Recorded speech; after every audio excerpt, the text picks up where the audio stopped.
A los 34 años, Cal David Watson era un enigma. Tal perspicacia para los negocios no debería haber venido de un desertor universitario. Nunca debería haber sido difícil para alguien con su inteligencia mantenerse centrado en la universidad. Su aspecto juvenil y su vestimenta informal no se correspondían con su edad, su timidez con las mujeres no se correspondía con el deseo que éstas sentían por él, su actitud pacífica y despreocupada no se correspondía con su rabia fría y calculada cuando se sentaba en la barra, de espaldas a su torturador. Su fascinación por los artilugios y la tecnología no se correspondía con su capacidad atlética, y su apatía por los deportes de equipo de cualquier tipo no se correspondía con su edad. Esto no tiene por qué ser así. No es necesario luchar por ella. Puedes irte con ella y seguir teniéndola. Olvídalo. No estoy en esto para defenderla. Ella ya me eligió. Estoy aquí para impartirle algunos conocimientos. El hombre que tenía detrás desprendía una arrogancia juvenil que Cal detestaba tanto como su aerosol corporal, que parecía flotar por la habitación y oler fatal. Sin embargo, Cal no iba a arriesgarse a ir a la cárcel por una pelea, ni siquiera una pelea contra el hombre que estaba con su mujer, así que se tragó el último bourbon de un trago y se levantó bruscamente. Al girarse, vio exactamente lo que había esperado, un joven por lo menos 10 centímetros más alto y 30 kilos más pesado que Cal, flanqueado por 4 de sus amigos, pero fue esa mueca de desprecio la que decidió su destino. Aquí no. Dentro de una hora estaré en casa de Manny. Puedes tener tu oportunidad si apareces y Manny te deja entrar en el ring. Oh, allí estaré. Puedes contar con ello. Pero si no estás presente, me las veré contigo la próxima vez que nos veamos. No te preocupes. Allí estaré. El día en que Cal Watson perdió a su mujer fue el 6 de octubre de 2011, aunque en ese momento no era consciente de ello. Fue en una aburrida fiesta navideña de la oficina, donde él la vio besar a un posible pretendiente, un socio de negocios varios años mayor que ella. Ella sabía que él también la había visto, y la expresión de vergüenza y pánico en su rostro indicaba que era consciente de que él también había sido pillado. Esa misma noche, cuando rompió a llorar y a jadear mientras él estaba sentado en el sofá, ella se disculpó, lo que Cal consideró suficiente, y no volvieron a hablar del tema. Aunque fue un error, no lo sintió así en ese momento. El 6 de octubre de 2011 no se sintió en absoluto como un mal día. Habían sido 9 meses de vacío, 9 meses de estar perdido en su propia vida, en su propia casa, en su propia piel. 9 meses desde que había perdido a su pequeña.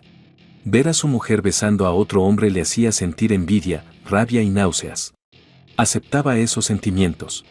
En el momento del accidente, Emily tenía 9 años, la voz de una princesita, unos rizos morenos imposibles y una sonrisa ganadora. También era terca como una mula, servicialmente curiosa por todo y capaz de derretir a su padre con una sola mirada de sus glaciales ojos azules. Kyle solo echaba de menos a Emily cuando el corazón se le aceleraba. El chico de 16 años que la había matado no enviaba mensajes de texto, ni bebía, ni conducía a gran velocidad, en cambio, era un conductor de primer año en su primer automóvil, un cacharro escrupulosamente limpio que era una basura. Nadie, ni siquiera él, podría haber detenido el coche a tiempo. La colina había sido un lugar privilegiado para la diversión invernal desde que Cal era un niño, había casi 6 metros de terreno llano entre la base de la colina y la calle, 1,5 metros más de acera y un banco de nieve capaz de detener la mayor de las cámaras de aire desbocadas. La de Emily debería haberse detenido a tiempo, pero no lo hizo. Los padres de Dana y Emily habían estado paseando en trineo en la primera nevada importante del año, 7 pulgadas de polvo inmaculado que habían allanado el camino hacia la muerte de su hija. Tardó solo unos segundos. Él y su mujer se preparaban para salir e intentaban decidir cuál era el mejor lugar para comer. Emily optó por correr hasta la cima de la colina y lanzarse en picado sobre su tubo, de cabeza. El padre de Dana, Charles Wetmore III, le había contado a Cal la macabra historia docenas de veces, disculpándose cada vez. Lloraba al recordar a Emily descendiendo la colina una y otra vez, subiendo cada vez un poco más alto, haciéndose cada vez más valiente con cada subida. A continuación, surgió una serie de escenarios hipotéticos, y si Emily hubiera sido mayor y pesara 2 kilos más, o si hubiera estirado la mano y tocado la nieve. ¿Se habría detenido su impulso? Solo el tiempo lo dirá. Sin embargo, la secuencia de acontecimientos que se produjo fue una exquisita sinfonía de gritos, chirridos de frenos, sirenas y lamentos, que culminó con la muerte de Emily Christine Watson a las 11:46 de la mañana del 6 de enero de 2011, un mes antes de su 10º cumpleaños.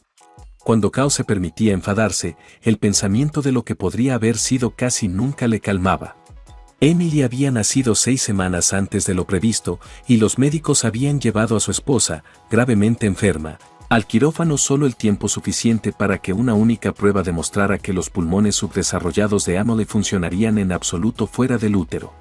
El vocabulario de Kao se ampliaba cada minuto que pasaba en el hospital, aprendiendo términos como preeclampsia, hipertensión grave, cesárea, hemorragia, histerectomía y cuidados intensivos neonatals. Pero tras unas pocas semanas en el hospital, tanto la madre como la hija estaban a salvo en casa. Como Emily era demasiado pequeña para alimentarla, Kao preparó una jeringuilla y la alimentó dándole la punta del dedo meñique mientras le inyectaba la comida, lenta y laboriosamente, a través de un tubo de plástico. Este acto cimentó su vínculo familiar, madre, padre, hija, marido, esposa e hija. Los 9 años siguientes transcurrieron con rapidez y Kao disfrutó de cada segundo, así como del amor que recibía de Emily y Dana, que lo mantenían con los pies en la tierra, seguro e íntegro. Echaba de menos el hecho de que Emily no pudiera llamarle ni una sola vez, siempre era papá. Papá. Echaba mucho de menos esas cosas y esos sentimientos, echaba de menos volverse de su juego con Emily y encontrarse a su mujer apoyada en el marco de la puerta con una sonrisa satisfecha iluminándole la cara. Kyle sabía que las sesiones de terapia no estaban yendo bien y había esperado que Dana confiara en alguien acerca de sus sentimientos, y el consejero era su última esperanza. Aquel beso era solo una de las señales que habían dejado a Kyle intranquilo. Había intentado hablar sobre la adopción, sobre ser padres adoptivos, sobre aceptar el hecho de que él y Dana habían amado a una niña preciosa y ahora esa parte de sus vidas había terminado. Habían llorado. Tal vez no había sido suficiente, pero Dana seguía oculta tras su trabajo, y sus amigos del trabajo y sus borracheras, y otros comportamientos extraños. Kyle no podía expresar sus sentimientos con palabras. Miguel Manny Martínez era un pandillero reformado que trabajaba como gerente de un centro comunitario durante el día y dirigía el único centro de entrenamiento de boxeo y artes marciales mixtas de la zona por la noche. También era una bestia, medía 1,90 metros y pesaba 80 kilos de músculos macizos y esculpidos.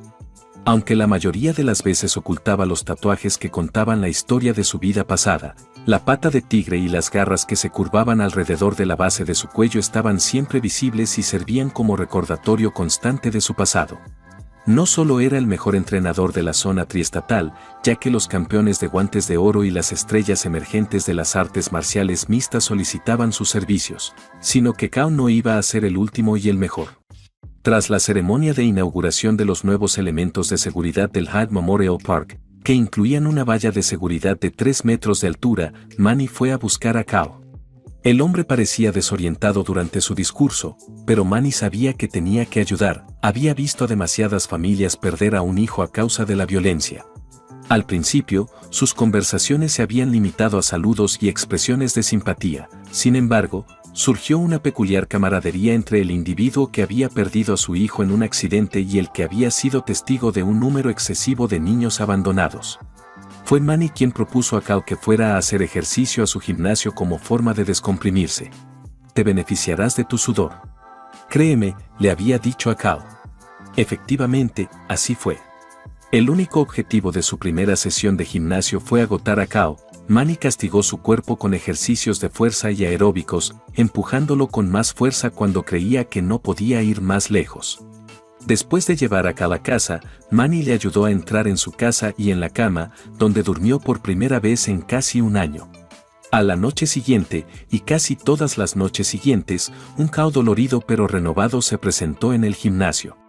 Entrenar, hacer sparring, aprender y hablar le aportaban concentración, claridad y conexión con su cuerpo y su espíritu. Por desgracia, no era un buen luchador. Manny sabía por qué. Kao no tenía ni un hueso de maldad, la palabra arrogante ni siquiera figuraba en su diccionario. El cuerpo de un titán, el instinto asesino de un ratón. Aquella constatación hizo sonreír a Manny, que no había conocido a muchas personas realmente agradables en su vida. Era un cambio de ritmo bienvenido. Era tan lamentable y tópico que lo único que Kao podía hacer era reírse de la monotonía en que se había convertido su existencia, pero también le obligaba a mirarse al espejo y admitir que, sí, era infeliz. Al menos en eso ella había acertado. No siento que me esté divirtiendo, y al menos debería estar divirtiéndome, estando aquí fuera y tú ahí detrás. Sin embargo, no lo estoy. Tampoco puedes estar contento. No hay nada permanente en ello. Estaremos juntos si ese es nuestro destino, solo que no ocurrirá mientras estemos a esta distancia. Kyle pronunció las palabras en voz alta, o más bien las murmuró, más para sus propios oídos, para confirmar que lo que estaba oyendo era real. Kao, cariño, no es así. En absoluto. Dana, está bien. Pon tu avena salvaje y demás. Lo comprendo. Escucha, tengo que irme. Más tarde, podemos charlar. Kyle decidió que no importaba lo simpática o hermosa que fuera, ya no lo quería y punto. Por un momento se preguntó, por ridículo que le hubiera parecido a cualquiera que lo hubiera visto, si volvería a tener una relación después de haber perdido a su única novia seria. Dana Whitmore había sido la única novia de Kao. Para ser honesto, a pesar de tener un grupo inusualmente grande de amigos, de ambos sexos, Dana era una de las pocas personas con las que realmente se sentía cómodo. Cuando Kao abandonó la universidad, tenía 20 años y empezaba el penúltimo curso. Todo el mundo decía que estaba loco, y aunque él aceptaba que probablemente tuvieran razón, no se atrevía a levantarse de la cama por las mañanas. Odiaba las clases y no podía creer que algunos de sus compañeros se hubieran graduado en el instituto. Sabía que no se sentía cómodo ni aprendía nada relevante para el mundo real, y pensaba que en el peor de los casos se tomaría un semestre sabático, perdería la mitad de la matrícula y volvería a intentarlo más tarde. Nunca le preocupó. No era habitual que alguien pasara de un humilde puesto administrativo a la parte técnica de la casa, pero empezó su carrera en la sala de correo. Apenas llevaba un mes en su nueva vida cuando el hombre colgó el teléfono para dar rienda suelta a sus frustraciones. El cliente estaba furioso, exigía un contrato de $250,000, una nueva plataforma de software y equipos para ejecutarla. Debería haber sido sencillo, pero ahora recibían quejas diarias por imágenes distorsionadas en sus pantallas. El departamento técnico había revisado las especificaciones del trabajo en numerosas ocasiones y la plataforma se había probado una y otra vez, sin ningún problema. Son sus monitores, no nuestro hardware ni nuestro software. Después de dejar un paquete, Kao salió por la puerta sin prestar atención a lo que se decía, sin hacer comentarios a nadie más que a sí mismo, por lo que se sorprendió cuando el hombre le llamó para que volviera a la oficina. A lo largo de los siguientes 30 minutos, Kao le explicó el artículo que había visto en la revista el mes pasado sobre problemas de compatibilidad entre los monitores y las tarjetas de video de dos empresas diferentes. El artículo se le había quedado grabado en la mente porque ambas empresas eran conocidas por fabricar productos de alta calidad y le parecía divertido que sus productos no funcionaran bien juntos. Kyle era encantador e ingenioso, y conocía detalles que superaban su nivel de experiencia. Cuando el hombre le pidió una explicación de cómo y por qué sabía tanto, Kao no tuvo ninguna. No estoy seguro. ¿Un persistente ataque de friquismo? Fue la gota que colmó el vaso. Su nuevo supervisor se rió hasta llegar a recursos humanos. A la semana siguiente, Kao empezó a trabajar en el servicio de asistencia técnica. 6 meses después, le ascendieron a técnico jefe. 6 meses después, tuvo su primer contacto con el liderazgo de proyectos. Su liderazgo inherente, su seguridad en sí mismo y su genuina capacidad para conectar con la gente brillaron con luz propia, pero lo que realmente llamó la atención de sus superiores fue su capacidad para identificar problemas complejos y aportar soluciones creativas y viables. Kyle consiguió convertirse en el jefe de proyecto más joven de la historia de la empresa. Sus compañeros estaban asombrados por su logro, su jefe estaba asombrado y aún se reía cada vez que le contaba la historia de cómo el chico que le llevaba el correo había salvado su reputación. Adquirió una casa, un coche y un perro, y le sobraba el dinero. Antes de que ella llegara, una arbitraria tarde de junio, Kao se sentía un poco vacío a pesar de que los 2 años anteriores habían sido los mejores de su vida. Estaba sentado en el porche de su casa. Una vez, aproximadamente un mes después de su ruptura, ella intentó llamar a Kao, pero él dejó que la llamada saltara al buzón de voz y borró su mensaje antes de escucharlo. Kyle se sentó en la entrada de su casa, con el coche en marcha, y se quedó mirándola fijamente durante mucho tiempo. Le abrió la puerta, no dijo nada, le sirvió un vaso de zumo de naranja, se sirvió un vaso de agua helada y se sentaron a la mesa de la cocina a sorber sus bebidas, sin decir nada durante un tiempo insoportablemente largo, Kyle sin saber qué decir, Dana titubeando varias veces antes de poder pronunciar las palabras. Kyle, eso fue lo peor que he hecho en mi vida. Tuve algunas citas. 2 veces con un chico. Lo siento mucho, Kyle, pero te juro que nunca dejé que nadie más. Nunca hice. Antes de que pudiera terminar, él la estaba besando apasionadamente al otro lado de la mesa. Dana intentó disculparse varias veces más en el transcurso de las 48 horas siguientes, pero nunca llegó a terminar su reflexión. Emily llegó un año después y se casaron en menos de 9 meses. Habían pasado 3 meses desde aquel beso incómodo y las cosas habían mejorado. Parecía que Dana le estaba dando a Kyle una muestra de su relación anterior, llena de amor, juegos y atenciones, pero se negaba a hablar de nada significativo o verdadero. Tal vez ella no era consciente de que Kyle podía oírla sollozar en la ducha, o de que de vez en cuando miraba a la pared o perdía el hilo en medio de una conversación, pero él podía verla, y temía que todas sus esperanzas se basaran en una fachada. Necesito su ayuda, doctor. Después de que Dana interrumpiera bruscamente la sesión y saliera corriendo del despacho, se había producido un breve periodo de quietud. No fue más que un beso íntimo. No tenía sentido entonces y no lo tiene ahora. Lo decía en serio cuando dije que lo sentía. Supéralo. Pero cuanto más lo pensaba Kyle, más ansioso se ponía. Después de todo, al menos lo estaban discutiendo. Hago todo lo que puedo para ayudarte a ti y a tu esposa, Kyle. Doc, soy consciente de ello. Y gracias por eso también. De verdad. Y aquí estamos, teniendo una conversación. Y eso es algo positivo, espero. Y soy capaz de aceptarlo. Si es necesario, puedo aguantar con las uñas. Puedo soportar que me apoyen y que me traten mal mientras observo, espero y soy paciente, o cualquier otra cosa, en realidad. Quiero que vuelva porque la adoro. Pero necesito tu ayuda. Era todo lo que le quedaba a Kyle, aunque no era un llorón, no era un bebé y no estaba acostumbrado a suplicar. Si me informas de que está mejorando, aceptaré tu credibilidad.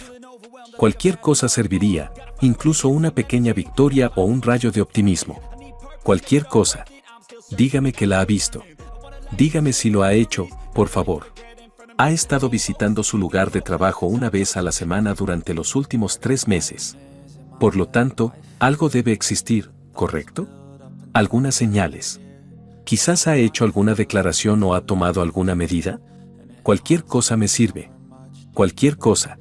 Pero necesito algo, por favor. Necesito su ayuda.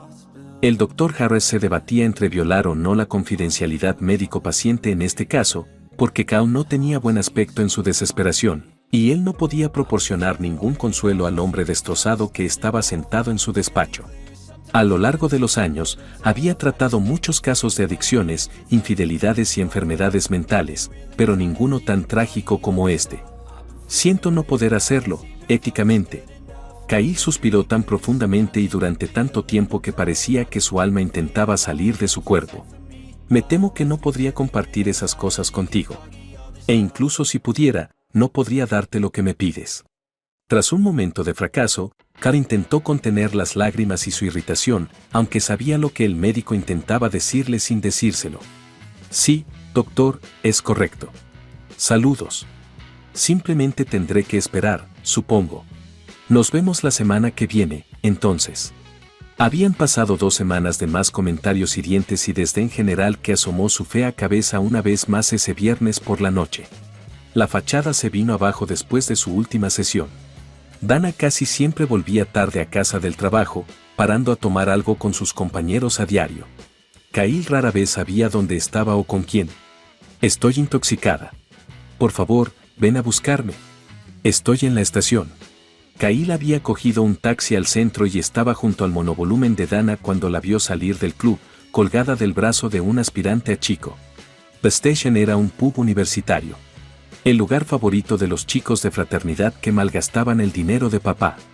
A unos 6 metros de Kao, se detuvieron y Dana le dio al joven un trozo de papel. Llámame. Claro que sí, nena. Condujeron de vuelta a su casa en relativo silencio, Dana riendo borracha en el asiento del copiloto mientras Kao miraba fijamente la carretera que tenía delante, la negrura que le rodeaba en todos los sentidos. El espectáculo estaba diseñado para él, y lo sabía, y le dolía. Manny no podía dejar de hablar porque un nuevo grupo de chicos malos que esperaban un pase diario en el mostrador le asombró aún más cuando vio a Kao sacando su equipo de sparring de la taquilla y cambiándose en silencio en uno de los bancos. Son 10 pavos cada uno por la noche para usar el equipo y compartir taquilla. No, tío, quiero subir al ring. El hombre corpulento que estaba al frente del grupo estaba obviamente bien entrenado. Manny hizo las preguntas de rigor y el joven respondió con precisión. Tenía experiencia en lucha libre y estaba dispuesto a firmar exenciones de responsabilidad. Había algo que no encajaba en aquel encuentro, pero Manny no podía precisarlo. El hombre era altivo, así que Manny llegó a la conclusión de que lo que le llamaba la atención era su aversión general a la gente arrogante. Vale, no hay mucha gente buscando sparring esta noche, pero es tu dinero. Oh, estoy seguro de que alguien me dará una oportunidad, José. Manny respondió, sí, imbécil. Kyle se sentó solo en un banco con la cabeza entre las manos mientras todos los demás en el gimnasio estaban del mismo buen humor que de costumbre. Por supuesto, hubo algunos insultos, algunos lanzamientos de toallas y una batalla de agua. Jake Lichty estaba tan emocionado por subir al ring que ni siquiera se molestó en calentar. Jorge, uno de los entrenadores, examinaba su protector bucal, sus guantes y su casco mientras sacudía la cabeza y lanzaba golpes al aire como si se estuviera preparando para una pelea de premio. Cálmate, Rocky, esta noche no hay nadie para hacer de sparring. Jorge hizo una pausa para ver a Cal entrar entre las cuerdas. Poder. ¿Qué pasa? Kyle permaneció inmóvil mientras Jorge lo examinaba. ¿Estás bien, Cal? Bien, tío. Perfectamente bien. ¿30 minutos? 5. Holmes, lo que sea. Ahí, ese es un gran noob. Manny se puso detrás de Jorge cuando tocó la campana. Jake lanzó un roundhouse que no cogió nada más que aire, luego se comió un corto jab de izquierda. Kyle lanzó entonces un golpe al cuerpo que aterrizó justo encima de la cadera izquierda de Jake y luego se alejó hacia el centro del cuadrilátero. Espera, gritó Manny en el ring. Kao, con golpes como esos, podrías hacerme olvidar que no eres un gran luchador. Luego, riendo, salió del cuadrilátero y subió las escaleras hasta su despacho. El asalto de 5 minutos fue brutal. Kao bajó la guardia una vez y se dio cuenta de que el escozor bajo el ojo izquierdo le dolería durante mucho tiempo, pero caminó sin hacer nada hasta su esquina y se quedó de pie con los codos apoyados en lo alto de las cuerdas, respirando hondo. Jake estaba encorvado en su taburete, llevándose una toalla al labio. Aunque la sangre manchaba cada parte de la toalla que tocaba, no le dolía tanto como el resto del cuerpo. Las piernas le palpitaban de patada en patada, y ya tenía un moratón en la espinilla izquierda. Se le empezaban a hinchar las mejillas de tantos golpes. En un momento dado, pensó que tenía la sartén por el mango y lanzó un tremendo gancho de derecha al ojo de su oponente, pero este apenas se movió. Mientras Cal estaba momentáneamente aturdido, Jake se abalanzó sobre él y utilizó su formidable tamaño para arrinconarlo. El intercambio no duró mucho, ya que Jake se vio obligado a retroceder. El breve intervalo terminó con un din sordo, y Jake, esforzándose por evitar que su cabeza se elevara más de lo necesario, sintió como si se quedara sin aliento. Kyle parecía estar bien. Cal caminó con confianza hacia el centro del ring. Todavía puedes alejarte. De ninguna manera, viejo. Está bien, lo intenté. Terminemos esto.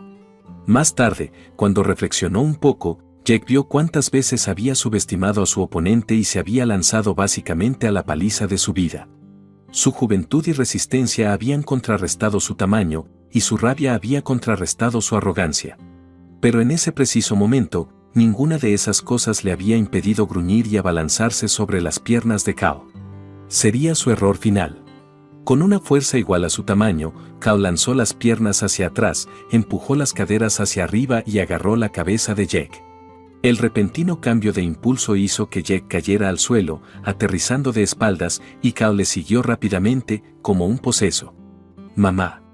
«Manny», gritó Jorge, que había hecho todo lo posible por escuchar la charla y empezar a pedir ayuda en cuanto se dio cuenta de lo que pasaba, pero ya era demasiado tarde. Jack intentó cubrirse la cara de los duros puñetazos de Cal con las manos, pero fue en vano. Los golpes se sucedían uno tras otro. Cuando Jack se rompió la nariz y la sangre salpicó el suelo, levantó la mano para apartar a Cal, y ahí se acabó todo. Manny bajó corriendo las escaleras justo a tiempo para oír el chasquido, el grito aterrador, y entonces empezó el llanto. Kyle agarró la muñeca de Jack, giró las caderas y juntó el brazo de Jack entre sus piernas. Su pantorrilla izquierda empujaba contra la garganta de Jack, sus pies, cruzados por los tobillos, presionaban contra el pecho de Jack. Kyle empujó sus caderas en el aire y sus hombros hacia la colchoneta. Al salir del ring con gesto adusto, Cal tiró su equipo en su taquilla, dobló su ropa en los brazos y abandonó el gimnasio. No se sentía mejor, pero tampoco horrible. Dana deseaba a un hombre que ignorara a su cónyuge, que fuera incapaz de mostrarle respeto y que no le tuviera miedo. Luchó por localizar su llave e introducirla en la cerradura mientras su cuerpo se apretaba contra la puerta. Ni siquiera se había molestado en comprobar si había alguien cerca, ya que sus pechos en sujetador estaban a la vista de todo el mundo en su elegante barrio de las afueras. Cal ahogó la risa cuando Emily, que solo tenía 4 años, empezó a espiar a su madre. «Papá. Papá. A mamá hay que darle unos azotes. También ha quitado todas las flores y los dientes de león. Papá, todas. Usando un Mr. PSSSSHHHH. Y el olor era horrible». Mirando a Dana, con el fuego en los ojos haciendo que a Dana se le doblaran las rodillas mientras murmuraba, Cal se había agachado para darle un abrazo a Emily. «Hablaremos de tus azotes más tarde, mami. Ag. Ha sido fantástico». Dana sintió que la voz de Jack le arrancaba recuerdos perfectos de la mente y ahora sabía que todo lo que quería estaba mal. «Levántate. Debemos irnos. Ahora mismo». Aunque Dana no había faltado a su cita habitual con el Dr. Harris, Cal no estaba demasiado preocupado. La recepcionista le había informado a Cal que Dana había abandonado el consultorio, aduciendo su falta de energía. Kyle se preguntó si Dana estaría sufriendo otra resaca. No era como si vivieran en un barrio plagado de delincuentes ni nada por el estilo, pero era mucho pedir que cerrara y echara el cerrojo. A Cal seguía irritándole que la puerta del garaje estuviera abierta, pero al menos sabía que Dana había estado en casa, ya que sabía que estaba cerrada cuando se marchó a la oficina aquella mañana. Que la puerta principal estuviera abierta también le ponía de los nervios. ¿En qué estaría pensando Dana y dónde estaría ahora? Levantó la mano para aflojarse la corbata a mitad del pasillo y vio que la puerta del fondo estaba entreabierta y que el sol del mediodía la enmarcaba intensamente. Fue entonces cuando se dio cuenta de que había algo en el suelo. Fue entonces cuando se preocupó, volvió sobre sus pasos hasta la entrada del pasillo y miró el trozo de tela que había pisado la primera vez. Habiéndose despertado de una pesadilla, Dana estaba en pleno modo pánico y miró su reloj una vez más. Solo quedaban 2 horas para que Cal llegara a casa, tiempo apenas suficiente. Se detuvo en el camino de entrada, sin darse cuenta de que la puerta del garaje estaba cerrada, y se le cayeron las llaves al intentar abrir la puerta principal, preguntándose por qué tenía tantos problemas. Salió corriendo, rozando el pasillo y la habitación, se despojó de la ropa de cama, cerró la puerta y corrió de nuevo por ella, dejando caer el objeto que sostenía sobre la mesa del comedor y comenzando a quitarse la falda y la blusa, arrojándolas al montón antes de darse cuenta de lo que le faltaba y correr de nuevo hacia el pasillo y mirando a su alrededor. «Adelante, por favor. Date prisa. Imbécil. ¿Estás intentando encontrar esto?» Dana levantó la vista, sobresaltada, cubriéndose por reflejo. «Hola, Cal. Te pido disculpas por no haberte visto». Con un par de pantalones en una mano y un bourbon en la otra, Cal estaba sentado en su sillón reclinable de cuero favorito en la sala de estar. «Querida, faltaste a tu cita». «Cal, no me sentía». «Sweetie, ¿me engañaste en su habitación?» «Fue un error». «Honey, ¿es su sudor el que corre por tu pierna?» «Oh Dios mío». «Dios, oh Dios». «Dana, te impones». «He terminado». «Has persistido en empujar». Tú prevaleces. Dana lo alcanzó, esto no era posible. Evita tocarme. No te atrevas a tocarme. Ni una sola vez en sus 10 años de matrimonio, ni una sola vez en sus años de noviazgo en la escuela secundaria, ni una sola vez en sus años de amistad en la escuela secundaria, ni una sola vez cuando ella lo había dejado para ir a la universidad en la costa oeste, ni siquiera cuando ella le había dicho que sentía que debían ver a otras personas mientras estaban tan lejos. Kyle nunca le había levantado la voz en todos los años que lo conocía. Cal, lo siento. Deja de hablar, Dana. Por favor, vete de mi casa. Vete ahora y no vuelvas. De ninguna manera iba a enfrentarse a sus padres, así que se cambió lo más rápido que pudo mientras lloraba todo el camino hasta su coche. Nunca entendió por qué había telefoneado a Jake, porque no se conocían bien y él no podía serle de ninguna ayuda. Lamentablemente, él cogió su llamada y simplemente era demasiado ingenuo para reconocer cuando era apropiado que la dejara sola. Dana sabía lo que iba a ocurrir cuando Cal no se presentó a su siguiente cita con el psicólogo y, esa noche, hizo una emotiva confesión al Dr. Harris que marcó el comienzo del arduo y difícil proceso de enfrentarse a sus demonios y trabajar para curarse. 2 semanas más tarde, Cal la llamó para informarle de que la demanda de divorcio estaba en camino, por lo que el agente judicial la encontraría en casa en lugar de en el trabajo. Una vez más, mientras estaba con unos amigos viendo una película en el cine del centro, Dana vio a Jake, con el brazo escayolado, enormes moratones alrededor de los ojos. Y nunca había visto a nadie darse la vuelta y alejarse de ella tan rápidamente, y mucho menos a alguien que obviamente había tenido un accidente de coche no hacía mucho tiempo. Tras semanas de negociaciones con el fiscal del distrito, Cal se declaró inocente de un delito menor de alteración del orden público. Era consciente de que las personas que pegan a otras suelen acabar en la cárcel, pero tuvo suerte de que le aceptaran en un programa de desvío previo al juicio para delincuentes primerizos, que le obligaba a seguir viendo a un consejero. Ya estaba viendo al Dr. Harris, así que en realidad no cambiaba nada y, tras 6 meses de sesiones y 1 año de libertad condicional, se borrarían sus antecedentes. Manny le impuso un castigo mucho más severo: 10 horas semanales de servicio comunitario en el centro juvenil y 1 año sin acceso al gimnasio. A pesar de ello, Manny siguió entrenando a Cal en su garaje los fines de semana y durante su primer mes de sesiones privadas, Cal estaba bastante seguro de que Manny estaba intentando llevar a cabo una sentencia de muerte autoimpuesta. No es que las estanterías de cerezo oscuro, las mesas y los sillones de cuero le parecieran cálidos y reconfortantes a Cal, pero se sentó allí de todos modos. No era su primera elección como lugar para mantener una conversación, pero era todo lo que tenía. Tras 10 meses de discusiones, Dana finalmente aceptó las condiciones del divorcio y pidió un último cara a cara con Cal antes de firmar. Rememoraron los bellos momentos que habían compartido con su pequeña durante su breve vida en la tierra y hablaron de la muerte de Emily y de cómo les había afectado, quizá por primera vez. Cal, solo quería que supieras que siento mucho todo lo que te he hecho pasar. Lo digo en serio. Tienes todo el derecho a estar molesto conmigo. No tengo ninguna justificación. Sin embargo, he recorrido un largo camino en la terapia, sé lo que salió mal y prometo no volver a hacerte daño. Y si me dieras otra oportunidad para amarte y para que volviéramos a ser pareja, haría cualquier cosa, lo que fuera. Aunque, para ser sincero, lo había pensado más de lo que nunca lo habría hecho. Cal se sentó en silencio durante 1 minuto para ordenar sus pensamientos, aunque sabía que por ahí iba la charla. ¿Lo entiendes, Dana? ¿Crees en mí? De verdad. Y tienes mi amor eterno. Eso es seguro. Supongo que mi amor por ti siempre ha estado ahí, y no veo que vaya a cambiar de verdad. Fuiste parte de los 3 días más felices de mi vida.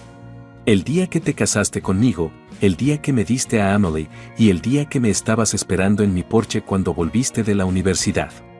Aprecio esos momentos y me alegro de tener los recuerdos que atesorar y poder compartirlos contigo para siempre. Nada puede hacer que dejes de ser el amor de mi vida y mi primer amor. ¿Recuerdas cuando hicimos el amor por primera vez? Nunca olvidaría esa noche, Cal. Soy consciente. Pero no es eso lo que quería decir. ¿Recuerdas nuestro nivel de ansiedad? 2 niños nerviosos, corriendo entre las sombras. Fue tan lamentable, Dios. Dana soltó una carcajada. Soy consciente. Eso es realmente exacto. Y recuerdo que estabas tan mal y yo tenía tanto miedo cuando estabas embarazada y yo estaba en el hospital en reposo. Recé fervientemente por tu seguridad. Porque sabía que no podía quererte más de lo que ya te quería y que no podría vivir sin ti.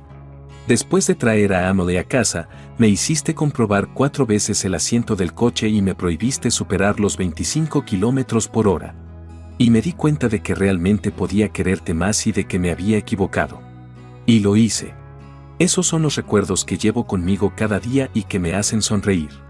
Pero entonces me doy cuenta de que la mitad de mi corazón murió cuando Emily falleció. Y de lo mucho que te necesitaba. Y por alguna razón que aún no entiendo, me culpaste de su muerte. Sufrí castigo tras castigo de tu parte, no consuelo en tu abrazo. Por un percance. Por algo que nunca hice. Y después de eso, me trataste irrespetuosamente, me humillaste y me avergonzaste. Y dudo que alguna vez pueda comprender por qué. Así, siempre te detestaré por eso, por mucho que te quiera, que te quiero, o por muchas veces que te perdone, que te he perdonado, aunque sea muy poco. Desgraciadamente, sé que eso es cierto, y creo que tú también, por muy triste que me ponga. Sí, sí, lo sé. Dana, ¿en su habitación? En otro lugar que no sea su habitación. Dana le dio a Cal un suave beso en la mejilla y firmó el papeleo mientras sollozaba, dejándole con la duda de si se habría despedido si se hubiera dado cuenta de que ella se mudaba de nuevo a la costa oeste y él no volvería a verla. Un año después, el día en que Emily habría cumplido 12 años, Cal estaba sentado a la sombra de los enormes robles, como hacía todos los meses. Hoy te he traído flores. Son las flores favoritas de la señora Johnson, me dijo en la floristería. Pensé que te gustarían más, a pesar de que San Valentín se acerca rápidamente y las rosas parecen estar en todas partes.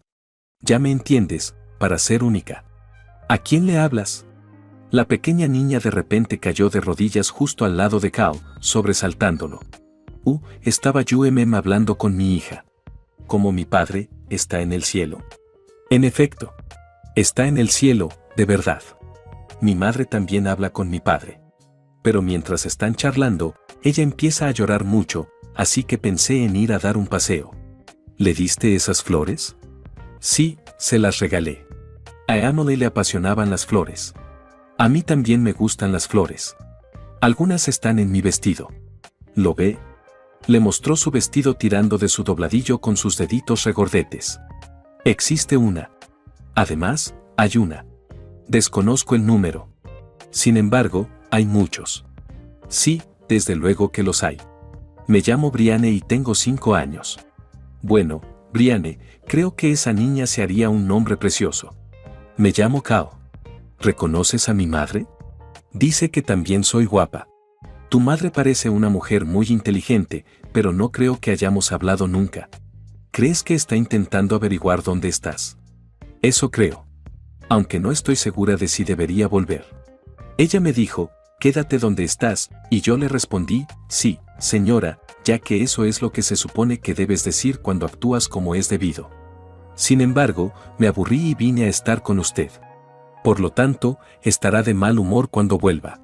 Bueno, tal vez debería ir contigo para que ella no se preocupe. Muy bien, comprobemos juntos su estado de ánimo. Bueno, tal vez deberíamos llevar flores. Cuando mi padre tenía problemas, siempre le llevaba flores a mi madre. Me parece muy buena idea.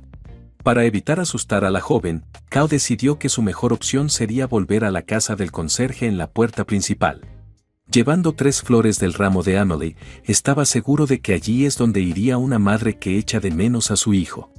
Hacia la mitad del trayecto, Brianne se agarró a la mano de Cal mientras se tambaleaba y le costaba mantener el equilibrio sobre la hierba mojada con sus zapatos de vestir.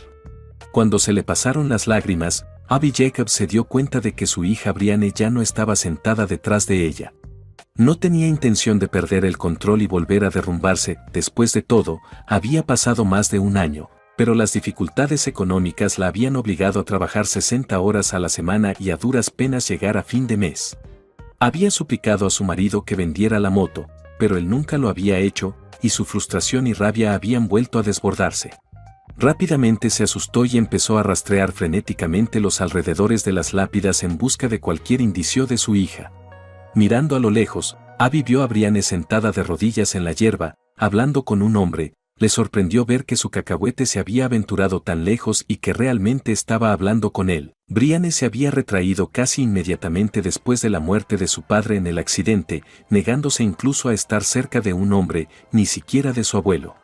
Abby rió en silencio al darse cuenta de que aquel vestido pronto haría juego con todos los demás, con manchas gigantes de hierba a la altura de las rodillas. Abby se sintió obligada a bajar corriendo a buscar a su hija, pero no percibió ninguna amenaza por parte del hombre, así que los observó atentamente. Unos minutos más tarde, los dos emprendieron el regreso hacia ella, pero no creyó que se hubieran fijado aún en ella. Cuando se acercaron, una lágrima brotó de sus ojos y Brianne le cogió la mano, sonriendo y riendo mientras se ponía los zapatos de vestir. Por desgracia, Brianne no sonreía mucho últimamente, y Abby siempre se sentía cálida y confusa cuando veía aquella sonrisa. Su hija tenía un gusto excelente para los desconocidos, alto y guapo, comprobado y comprobado. Sus vaqueros y su camiseta se estiraban en todos los sitios adecuados para sugerir que debajo se escondían los mejores músculos, pero era su paseo fácil, y su risa y voz suaves, y la sonrisa pegada a su cara mientras dejaba que Brianne le guiara, lo que hacía que volviera a sentir un cosquilleo en el estómago. Aquellas deliciosas sensaciones que había reprimido mientras lloraba y sobrellevaba su dolor. Cuando estuvieron aproximadamente a 6 metros de distancia, Kao se dio cuenta de que la mujer los observaba, pero habló en cuanto lo hizo. «¿Este es el tuyo? Dios mío. ¿Por qué te has extraviado, Brianne?» La mujer corrió hacia la niña y se agachó para abrazarla apasionadamente. «Mami, me estás aplastando las tripas. Jovencita, no vuelvas a hacer eso». La joven parecía tener unos 20 años, según la estimación de Kao. Sus rizos rubios, sus ojos verdes y su parte mona hacían juego con su voz severa. Se dio cuenta de que había estado mirando la radiante sonrisa de Brianne solo cuando sintió un tirón en la pernera de su pantalón. «Tenemos un problema». «Iuas a las flores», murmuró ella un poco demasiado alto. De acuerdo. Soy Kao Watson». «Hola». Kyle extendió la mano y la agarró, encontrando difícil soltarla. «Jacobs, Abby. Te agradezco que hayas salvado a mi hijo». «Oh, no fue tan difícil. Esto es para ti, supongo». «Vaya, gracias, Kao Watson». «De nada, Abby Jacobs». «Tengo hambre», dijo Brianne.